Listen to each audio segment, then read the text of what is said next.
Salve, salve, nação rubro-negra, muito bom dia, sejam todos muito bem-vindos ao canal Marquinhos Fla Assunção.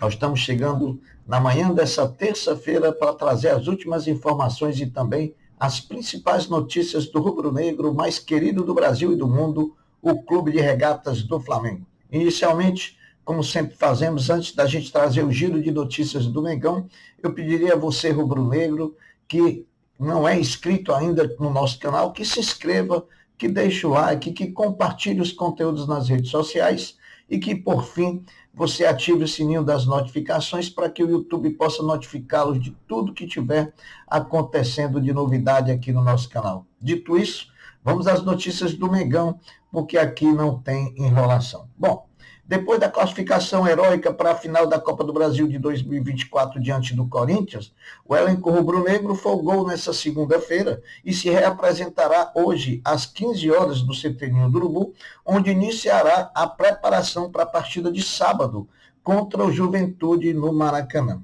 Por falar na partida contra o Juventude, a CBF oficializou ontem que a partida entre Flamengo e Juventude vai mudar de horário. Passou das 19 horas do sábado para as 16h30 do próximo sábado. Quer dizer, ela trouxe um pouquinho para mais cedo a partida entre Flamengo e Juventude.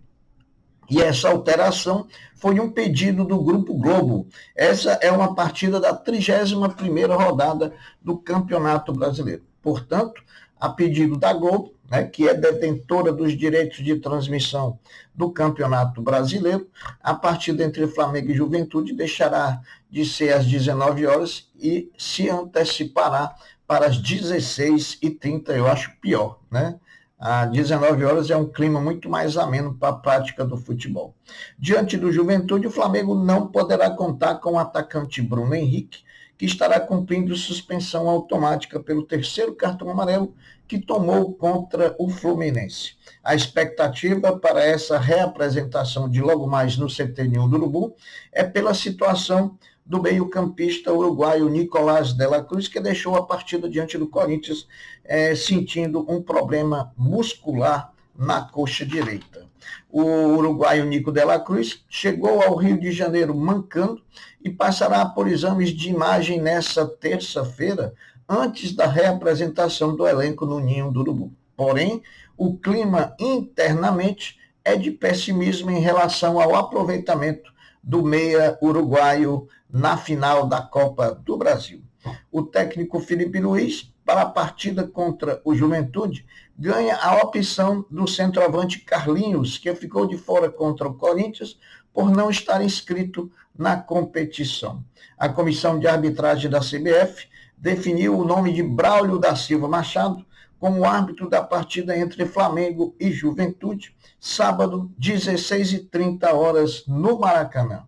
Com a classificação para a final da Copa do Brasil contra o Atlético Mineiro nos dias 3 e 10 de novembro, o Flamengo, que até então já tinha ganho 19 milhões pelas passagens de fases anteriores, com os 31 milhões recebidos por chegar à final contra o Atlético Mineiro, perfaz um total de 50 milhões já recebidos na Copa do Brasil, podendo esse total ainda chegar a 90 milhões caso o Flamengo conquiste a Copa do Brasil edição 2024.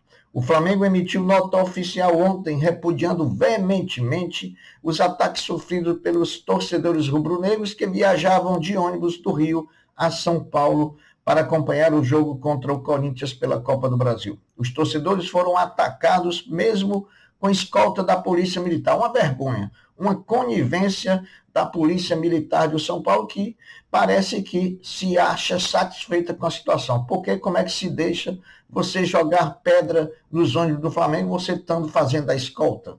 Né? Que escolta é essa? Se parece até coisa orquestrada, combinada com a própria polícia. É brincadeira essa polícia de São Paulo. Vá lá para o Rio de Janeiro aprender um pouquinho com o BEP, o policiamento de estádios lá do Rio de Janeiro, que vocês vão ter muita experiência boa, porque o BEP dá show de proteção à torcida visitante quando eles vêm jogar no Maracanã. O Sesc Flamengo, vôlei feminino do Mengão, estreou ontem à noite em Brasília na Superliga Feminina de Vôlei contra o Brasília e venceu por 3-1. O time rubro-negro volta às quadras na próxima sexta-feira, dia 25, às 18h30, no Tijuca Tênis Clube contra o Unilife Maringá, com transmissão do Sport TV. O Flamengo é apenas o 10º colocado no retorno do Campeonato Brasileiro com 14 pontos, 10 pontos a menos que o líder Palmeiras, que tem 24 pontos.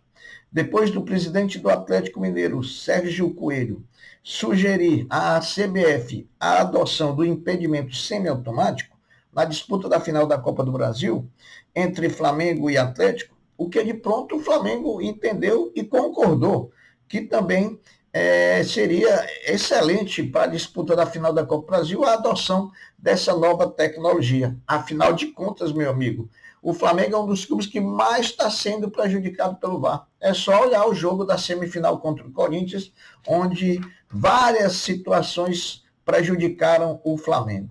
A Comissão Permanente Eleitoral do Flamengo confirmou ontem a inscrição das chapas que participarão da eleição para presidente do clube, mas impugnou duas chapas, as chapas de Pedro Paulo e a chapa de Valim Vasconcelos. No parecer da comissão, alega que a chapa do candidato Valim, Flamengo em outro patamar, falsificou assinaturas de sócios indicados para os corpos transitórios do Conselho Deliberativo e do Conselho de Administração. Um assunto seríssimo, né, pessoal? Seríssimo, que tem que ser apurado. Ninguém falsifica assinatura assim de ninguém em vão, não. Tem que responder até criminalmente. A chapa de Pedro Paulo, Tradição e Juventude do Flamengo, também foi impugnada sob a alegação de não ter tempo de vida associativa e também da falta de documentos que eram obrigatórios na apresentação da inscrição da chapa. Ambos os candidatos, ambas as chapas impugnadas, irão recorrer à comissão eleitoral. Precisamos agora esperar os próximos capítulos. Vai haver o recurso contra a decisão, os recursos vão ser analisados, vão ser julgados, e aí a gente vai ver realmente quem é quem na disputa da eleição presidencial do Flamengo. Depois de 3 vitórias em 3 jogos, o Flamengo volta às quadras sexta-feira, dia 25, para enfrentar e fazer a sua estreia em solo carioca contra o Corinthians pelo NBB. A partida acontecerá no Maracanãzinho e terá transmissão do Sport TV. É isso aí.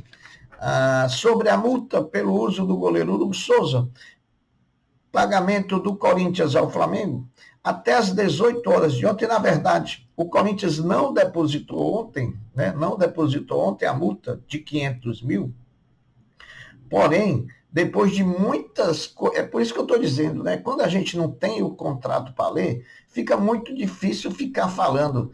Já disseram, o Corinthians tem 24 horas para pagar sob pena de não poder mais exercer a opção de compra. Depois foi 48. Aí você vê que no segundo jogo que o Neneca jogou pelo Corinthians contra o Flamengo, o Corinthians pagou depois de 48 horas. Mas, meu amigo, a verdade vem à tona. Tem matéria do GE de hoje dizendo que o prazo final, depois de carência, depois de notificação, depois de recebimento de notificação, o prazo final para que o Corinthians possa pagar os 500 mil do Neneca, sabe quando é? Dia 5 de novembro. Dia 5 de novembro, é por isso que eu questiono muito, né, que muita gente falando sem ter visto o contrato. Só quem tem acesso ao contrato é que tem essas informações. Aí ficam inventando 24 horas para cá, 24 horas para lá, quando na verdade está lá na matéria do GE, os prazos todinhos pré-estabelecidos. Então, o Corinthians ainda não deve nada de multa ao Flamengo. Deve porque o Neneca entrou em campo, mas sobre o pagamento, ele está dentro dos prazos para pagar, e o prazo final, conforme a matéria do GE, é dia 5 de novembro. Por isso que eu digo, cuidado com o que falam, porque tem muita gente aí querendo ser dono de notícia e estando equivocado, né? Outra informação é de que o Eric Pulgar não estaria suspenso para o jogo final da Copa do Brasil, né?